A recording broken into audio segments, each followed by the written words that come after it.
Hi guys, I'm Greg Howlett and welcome to a new year. Now it's been a tradition here for a while at greghowlett.com to give you a little project at the beginning of every year, something that'll help you musically that you can work on over the course of the year, something that'll make a difference in your music. And I want to do that again today in this video, but before I do, let me give you a quick pep talk, 30-second pep talk.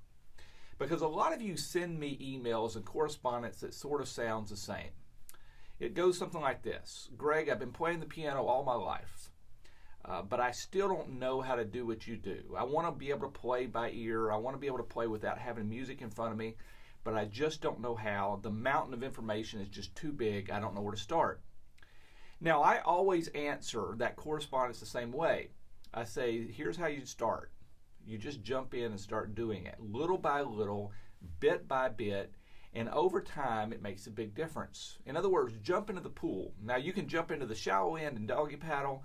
You can jump into the deep end and swim with whatever fancy swimming stroke you choose. I don't know much about swimming. But you have to jump in. And you don't have to necessarily do this fast. As a matter of fact, it's probably best not to do it too fast. But you have to stick with it. And guys, I can say that very confidently because that is what I've had to do personally. I didn't wake up some kind of child prodigy. I didn't go to college where they opened up my head and filled it with information. The stuff that I know has come to me from year after year of just sitting down at the piano day after day. This stuff comes with daily practice. Not a ton of practice, but just day after day, month after month, year after year, and big things happen, good things happen. You just have to jump in. And I'm going to give you a little project today that'll help you jump in. If you haven't done it yet, this is a good little thing to do. Now, what I want to talk about this year with you guys is the idea of transitioning between songs. This is something that's very common in church nowadays, and it's sort of new, of course. When I was young, I remember that the song leader would call out a song, and we would play the song, and we'd end it, and then he would call out a new song, and we'd start a new intro, and so on. And that's the way it used to be. But nowadays, we sort of package music in church. So you end up putting a set of songs together, and the accompanist, normally a pianist, is sort of stuck with finding a way to connect those songs seamlessly. And that seems like not a big deal to the people sitting out in the congregation, but there's a lot of pressure on the accompanist to do that well, and it's not an easy thing to do. Sometimes you're changing keys. Well, most of the time you're changing keys. Very often you're changing styles. It's a lot of pressure in that 15 seconds or 10 seconds that's spent on doing that transition.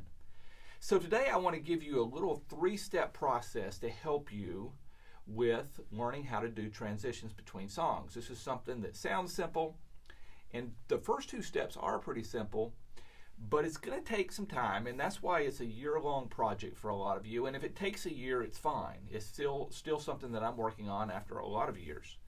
And so don't be afraid to spend some time on this. All right, so the first step is to learn the formula in every key. Learn the formula in every key up here. Now, first of all, let's talk about the formula. There are a lot of formulas that have to do with modulating between keys, which is really the essence of what a transition is. Almost always you're going to be changing keys. We're going to talk about changing keys, but at the end we're going to talk about changing styles. But up front we need to talk about changing keys, which is a modulation idea. Modulation means changing between keys. And there are a lot of formulas out there that can get pretty complicated on how you should change keys. I'm going to give you a very, very simple one today.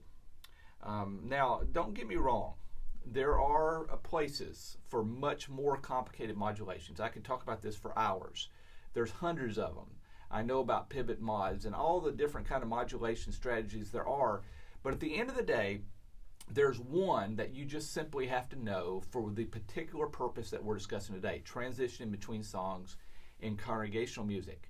This is the one that, honestly, as many as I know, this is the one that I go to more often than anything. And it's very simple. It's just simply playing a 2/5 into the new key. Okay, now I'll explain what I mean by that. That means when you end a song in the old key, to get to the new key, we're simply going to insert the 2 chord of the new key followed by the 5 chord of the new key. Okay, so we end the old song, then we're going to play a 2 chord, which is minor, by the way, minor 2 chord, and then a 5 chord, which is normally a dominant chord. So we play a minor 2, technically it should be a minor 7th, so we'll play a minor 2-7, then a 5-7, and then the 1 chord, which is normally the starting chord for the next song. So you end the old song, then you play 2, 5, 1 in the new key. Okay? Now, why does that work? Is it that simple? It is that simple. It does work. The reason it works is because a 2-5 progression is designed, not by any of us, designed by God, I suppose. If God created, we never know what harmony exists that we haven't even discovered. But the 2-5 is our best knowledge of music today in Western music, of the best way to get from one place to a new tonal center. In other words, if you start on 2, 2 wants to lead to 5, 5 wants to lead to 1. It's just a great way to lead a listener's ear into a new tonal center, which is a new key. Okay? So 2, 5, 1 gets you there. So basically, if we end a song and then we start the 2 in the new key, it starts leading the listener to a new place, a new key. That's all it is, and it works. It doesn't necessarily have to sound clunky. I'm not going to claim it's elegant, but it absolutely will work. Okay? So the formula is minor 2-7, 5-7, and then the 1 chord, of course, all those in the new key. Now, how many keys are we really concerned about in church music? We'll go back to the formula in a second, but we need to know how many keys we need to learn the formula in. In my opinion, there are 9 of them. Okay, the 9 keys that we need to worry about are all major keys, and they are C, F, B flat, E flat. I left out one. No, I'm not. It's basically C, which is no sharps and flats. Then the first 5 flats, which are F, B flat, E flat, A flat, and D flat. And then 3 sharp keys, G, D, and A. Okay? 9 keys in all. Now, you might say, well, how about E major? 4 sharps. We don't see songs in the hymnal written in 4 sharps. 5 sharps, no. 6 and 7 sharps, 6, 7 flats, they're not in the hymnal. So really, I want you guys to focus this year on the 9 keys that really matter. But we need to learn the 2-5 in all 9 of those keys. So the first step is to learn 2-5 in all 9 keys. For example, in the key of C, the 2 chord is D minor. The 5 chord is G. Okay, so you need to learn D minor 7, move into G7. Okay, as you see on the screen in front of you. By the way, those of you that don't know what I'm talking about when I say minor 2, minor 7, or minor 5, 7, and so on, you might want to pick up a course that I sell. It's called the Nashville Number System, and it will explain how we number chords.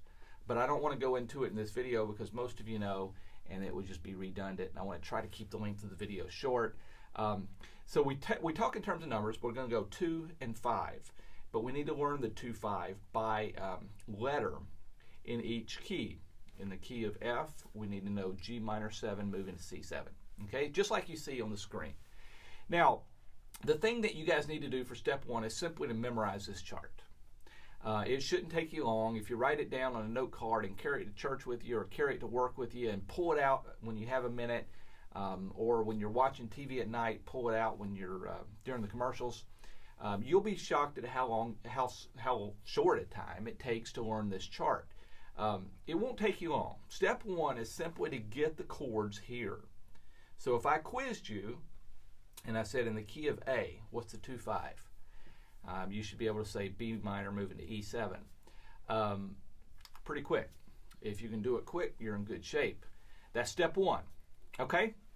Now step 2 is to get it from here to here. All right? It's a big, tall order, isn't it? It's a different kind of knowledge. We need to get to the point where if I tell you to play a 2-5 in a particular key, you can do it. Now, I'm going to do it for you really quick. I'll do all 9 keys. But this is sort of what I need from you. we'll start with the key of C. We need to play D minor and then G7, and then we're going to go ahead and play the 1, which is C. Key of F, G minor, C7, F. Key of B flat, C minor, F7, and then B flat. E flat, the key of E flat, we're going to play F minor 7, B flat 7, and then E flat. In the key of A flat, we're going to play B flat minor 7, E flat 7, and then A flat. In the key of D flat, we're going to play E flat minor 7, A flat 7, and then D flat. In the key of G, we're going to play A minor 7, D7, and G. In the key of D, we're going to play E minor 7, A7, and then D. And then in the key of A, we're going to play B minor, and then E7, and then A. Okay, so those are your 9 2/5s that you have to learn in step 2. Now, when you play your 2-5-1 progressions, and I encourage you to do it every day, once or twice, until you can do it sort of like I just did it. But when you do it, it won't sound exactly like it just sounded for me. There's a couple things that are changing the sound. Let's put it this way. There's a couple things that will change the sound from person to person. First of all, the voicing, which means how we actually position the notes on the keyboard. There's 100 million ways to do it. So the way I do it is going to be different from you, but you just need to make sure you're playing the chords some way that sounds good as possible. And the other thing that's making a difference, you're probably hearing a lot of color that I add to these chords, 9ths, 11ths, and 13ths, and flat 9s, and sharp 9s, and so on. That's beyond the scope of this class, but I can't stop myself from throwing that stuff in. But those things affect the sound, but they don't affect the function. Okay, so how you position the chord on the piano and whether you throw in those fancy extra notes doesn't affect what the chord does.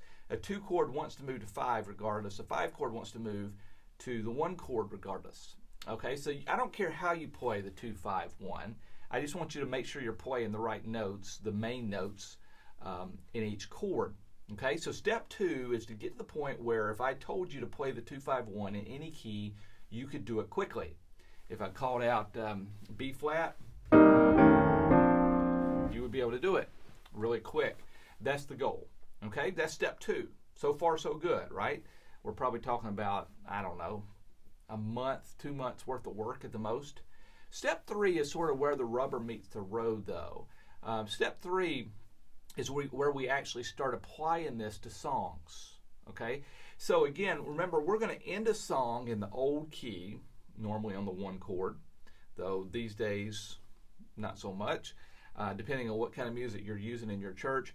But you end the song in the old key, then we're going to start right away in the next bar with the 2 chord in the new key, move into the 5 chord in the new key, then the 1 chord. Now, how much time you want to spend moving from 2 to 5 to 1 is sort of up to you. If you have a long-winded song leader that likes to talk, you may want to stretch that out a little ways. In my church, we don't talk between songs, and I run the music from the piano, and everybody just knows. As a matter of fact, with my team that I work with, I tell them ahead of time how many bars are going to be between every song. And the most common number is 2. And so I will usually tell them we're going to do 2-bar transition. That gets us from one song to another. Let me give you a quick example of that. Let's say we're in the key of E flat, and we're playing Jesus, What a Friend for Sinners. Okay, that's a nice little song. And we're going to move to the key of F for the new song. Just to keep it simple, let's say that the new song is also Jesus, What a Friend for Sinners. No, let's change it. Let's see. I'm on the spot now, thinking of a song. Holy, Holy, Holy. Okay, now Holy, Holy, Holy is never written in the key of F. Or maybe it is, but today it is. Okay, so we're going to start in E flat with Jesus, What a Friend for Sinners. Then we're going to move to the key of F for Holy, Holy, Holy. Okay? Here's what we might do. Oh, wrong key.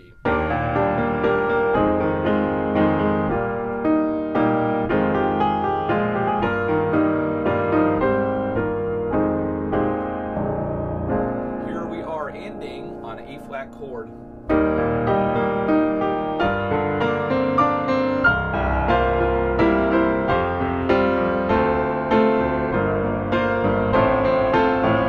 Okay, into holy, holy, holy. Now let me do that a little bit slower to give you a little more information. Again, we're going to end the song and play the whole bar. In other words, we don't want to start this too early. Finish the song in the old key. Okay,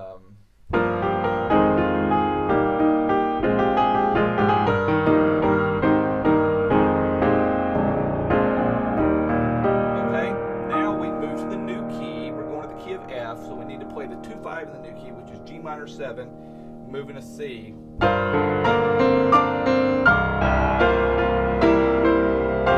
Okay, so the minor 2-7, which is G minor, 3 beats, and then the C7 for 3 beats.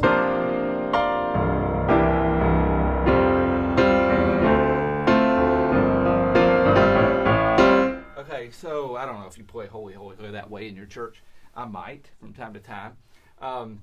But that is the transition. Now, we are moving between two songs of a similar style, sort of.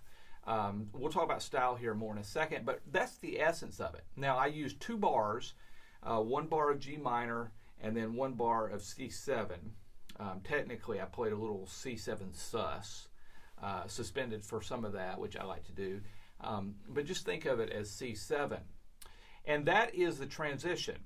Okay, now, again, you can do really long transitions, but really that's all that's necessary. In this case, 2 bars. You could do it in 1 bar. 1 bar feels a little crowded very often to me, but if you had to, you do it in 1 bar. In that case, I was playing in 3/4 time, so 1 bar is really, really crowded. So I like 2 bars better. Now, you might say, does a transition stylistically need to match the first song or the second song, either song? The answer is both. Okay, this is where the rubber meets the road, because yes, guys, we can play the 2-5 any way you can imagine on the piano. We can play it like this. That's 2-5, G minor 7 moving to C. We could do this just as easily. Okay, we could do this.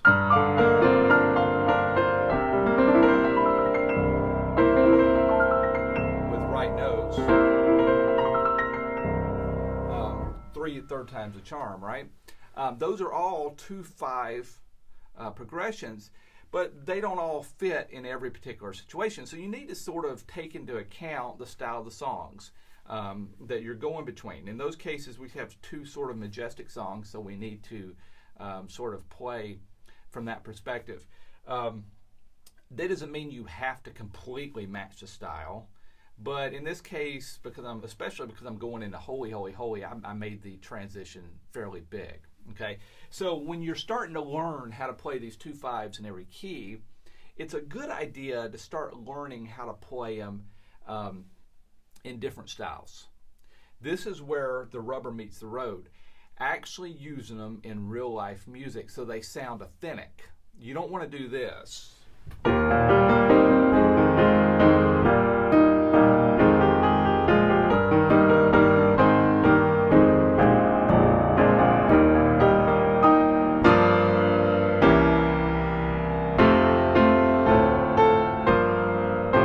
So technically, the chords are right.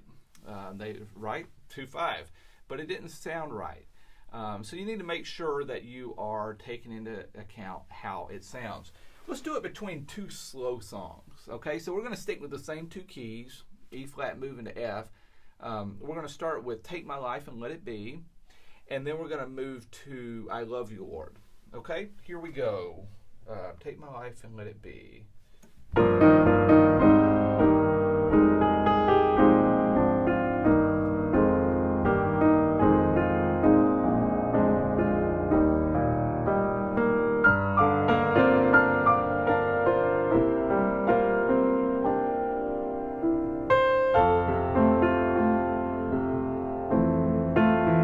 So on. Okay, so that was one way to do it. Let's do another.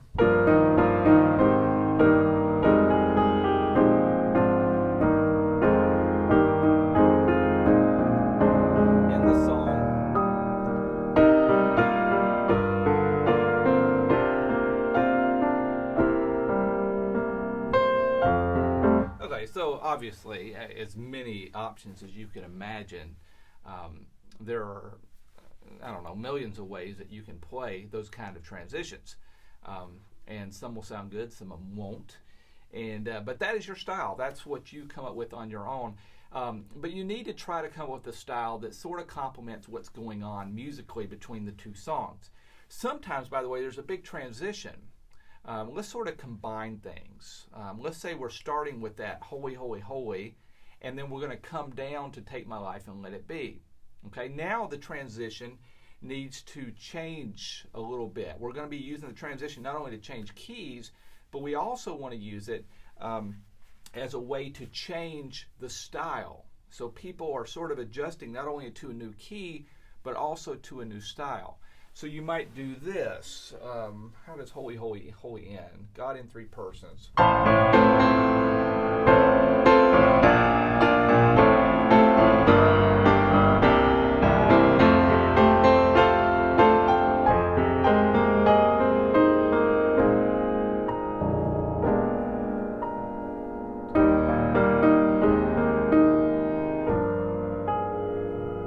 Okay, so that would be an example. Notice how I just used the transition. I put a huge retard on it and brought it down. There's a big decrescendo on it to bring it down to start the next song naturally. Okay, so that is, in essence, what step 3 is about. Step 3 is where the rubber meets the road. This is where really your personal style is going to sort of shine. And this is something that will take the longest. And if it takes a whole year, that's fine. It's taken me a long, long time, over a lot more than a year, to learn how to do this at the level that I do it, and I still have a long way to go. So just get in the pool, jump in the deep end, jump in the shallow end, start working on this over the course of the year. It'll make a big difference. I know it's intimidating to play those transitions now for many of you, but just do this for a while and you'll start to see some real progress. Keep watching the blog. I'll keep posting things throughout the year and also on YouTube, and I look forward to hearing about your progress in 2016.